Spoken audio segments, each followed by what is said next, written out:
ہمیں اپنے کلچر میں، اپنے کردار میں، اپنے کاروبار میں، اپنے معاشرے میں، اپنے معاملات میں، اپنی تجارت میں، اپنی زراعت میں، دنیا کے ہر شعبے میں اور دین کے ہر شعبے میں کسی اور چیز کو ملانے کی ضرورت نہیں ہے۔ جو قرآن پاک نے قرآن پاک میں نازل کیا گیا ہے اور جو تشریح محمد الرسول اللہ نے اس کی ہے، وہی ہمارے لیے بس ہے اور سب ہے۔ نحمده ونصلي على رسوله الكريم، اما بعد فاعوذ بالله من الشيطان الرجيم، بسم الله الرحمن الرحيم، ومن يتبع غیر الاسلام دینا فلن يقبل منه، صدق اللہ العلی العظیم۔ محترم دوستوں اور بھائیوں، ہمارے معاشرے میں آج مسلمانوں کی ایک بڑی تعداد وہ ہے کہ جو کسی کام کو کرنے کے لیے اس کام کے حلال ہونے یا حرام ہونے، جائز ہونے یا ناجائز ہونے کی تحقیق کرنے کی بھی ضرورت محسوس نہیں کرتی۔ دل نے چاہا بس ہم نے کر لیا، ایسا تقریباً عام ماحول ہونے لگا ہے۔ یا اپنے دل نے نہیں چاہا تو بیوی کا دل چاہ رہا تھا، اولاد کا دل چاہ رہا تھا، دوستوں کے تقاضے تھے، رشتہ داروں کے تقاضے تھے، یا چار لوگ کیا کہیں گے وغیرہ وغیرہ۔ اس قسم کے دلائل کی بنیاد پر مسلمانوں میں ایک بڑی تعداد وہ ہے کہ جو کام کر گزرتے ہیں لیکن اس کے حلال حرام کی تحقیق کرنے اور اس کی پرواہ کرنے کی ضرورت محسوس نہیں کرتے۔ انہی کاموں میں سے بڑے افسوس کے ساتھ کہنا پڑ رہا ہے، ایک کام ہے ہماری اپنی پیدائش کی تاریخ کو سالانہ ایک مرتبہ برتھ ڈے منانے والا کام۔ اور ایک مفتی صاحب ہے، بریلوی جید عالم دین ہے، مفتی اکمل صاحب۔ ان سے بعض لوگوں نے یہی سوال کیا کہ برتھ ڈے کی حیثیت کیا ہے، تو اس سوال کے جواب میں مفتی صاحب نے جو بات ارشاد فرمائی ہے، جواباً اس جواب پر تبصرہ کرتے ہوئے آج انشاءاللہ العزیز برتھ ڈے کی شرعی حیثیت لوگوں کے سامنے واضح کرنے کا ارادہ ہے۔ مفتی صاحب نے اپنی گفتگو میں سوال کے جواب میں بطور خاص 4 باتیں ارشاد فرمائی۔ نمبر 1 یہ کہ برتھ ڈے منانا جائز ہے، اور نمبر 2 مفتی صاحب نے یہ فرمایا ہے کہ اس برتھ ڈے میں جس قسم کی خرافات ہوتی ہے، ایسا شور شرابہ کیا جائے کہ پڑوسیوں کو تکلیف پہنچے، محلے والوں کو تکلیف پہنچے، یا اس میں ناچنا گانا ہونے لگے، یا جناب والا عورتوں اور مردوں کا اختلاط ہونے لگے، تو پھر یہ ناجائز ہے۔ دوسرا حکم یہ لگایا۔ تیسری بات جس کو مفتی صاحب نے بہت زیادہ شدت کے ساتھ ارشاد فرمائی وہ یہ ہے کہ برتھ ڈے کو من تشبہ بقوم فہو منہم سے جوڑ کر کے ناجائز قرار دینے والوں کی سخت ترین غلطی ہے۔ بلکہ مفتی صاحب نے اس کو چیلنج والے انداز میں بیان فرمایا ہے کہ میں یہاں موجود ہوں، میری زندگی میں کوئی لا کر کے بتا سکتا ہے تو اس کا جواب لا کر کے بتاتے ہیں۔ تیسری بات یہ۔ اور چوتھے نمبر پر مفتی صاحب نے برتھ ڈے کو شادی کے ساتھ جوڑ دیا، جیسے جو شادی کی حیثیت ہے وہی گویا کہ برتھ ڈے کی حیثیت ہے۔ اس طرح سے مفتی صاحب نے بات بیان فرمائی۔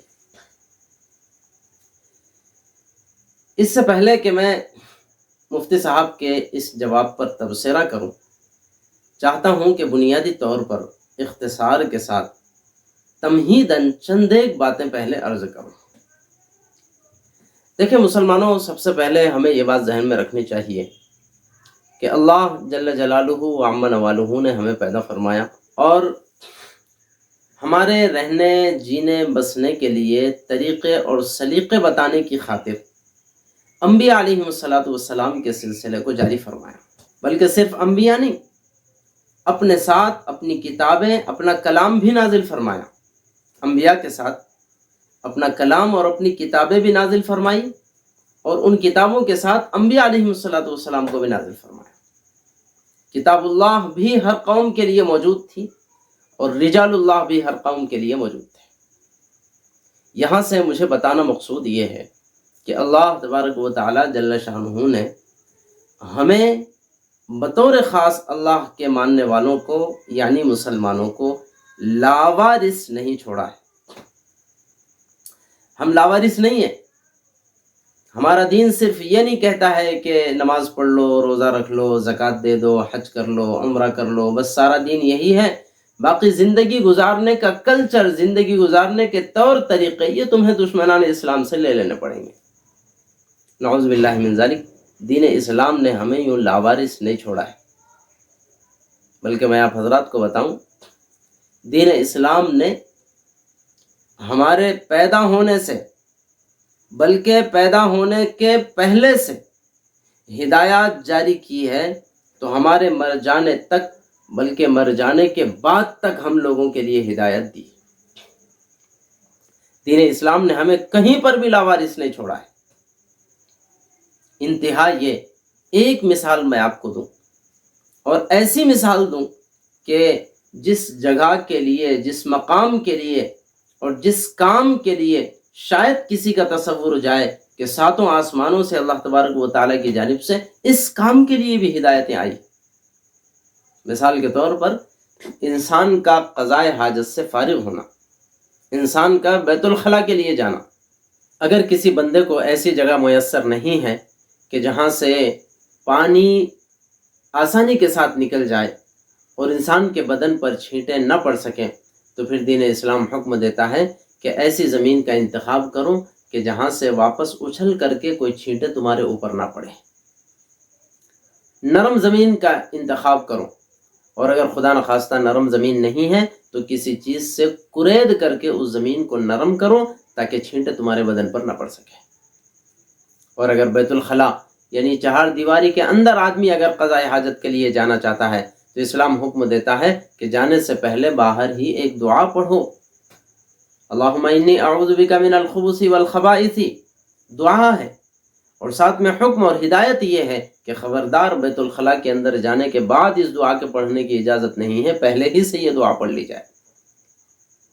اور جب آدمی اندر داخل ہونا چاہے تو پھر دین اسلام کی ہدایت آتی ہے کہ دائیں پیر کے ذریعے سے بیت الخلاء میں داخل مت ہونا، بیت الخلاء میں داخل ہونے کے لیے بائیں پیر کا استعمال کرنا۔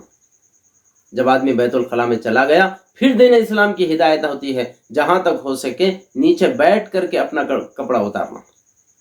پھر دین اسلام کی ہدایت آتی ہے بیت الخلاء میں بیٹھ کر کے آپ قرآن پاک کی تلاوت کرنا چاہو، اجازت نہیں ہے، زبان سے اللہ کا ذکر کرنا چاہو، اجازت نہیں ہے۔ دین اسلام کہتا ہے بیت الخلاء میں جانے کے بعد تم بات کرنا چاہو تو پھر یہ تمہارے لیے مکروہ مانا جائے گا، اس کی بھی تمہیں اجازت نہیں ہے، الا ماشاءاللہ اگر بہت ہی مجبوری ہے تو پھر اس کی شکل الگ ہے۔ پھر جب استنجا کا تقاضا ہے تو دین اسلام ہدایت دیتا ہے خبردار دائیں ہاتھ کا استعمال مت کرنا، بائیں ہاتھ کے ذریعے سے استنجا کرنا۔ پھر جب آدمی باہر نکلنا چاہے تو پھر دین اسلام کی ہدایت آتی ہے کہ دائیں پیر کے ذریعے سے اندر سے باہر نکلنا۔ جاتے وقت تو بائیں پیر کا استعمال ہوا تھا، آتے وقت دائیں پیر کے ذریعے سے باہر نکلنا۔ پھر جب باہر نکل جاؤ تو پھر باہر نکلنے کی دعا دین اسلام سکھاتا ہے الحمدللہ الذی اذھب عنی الاذی وعافانی۔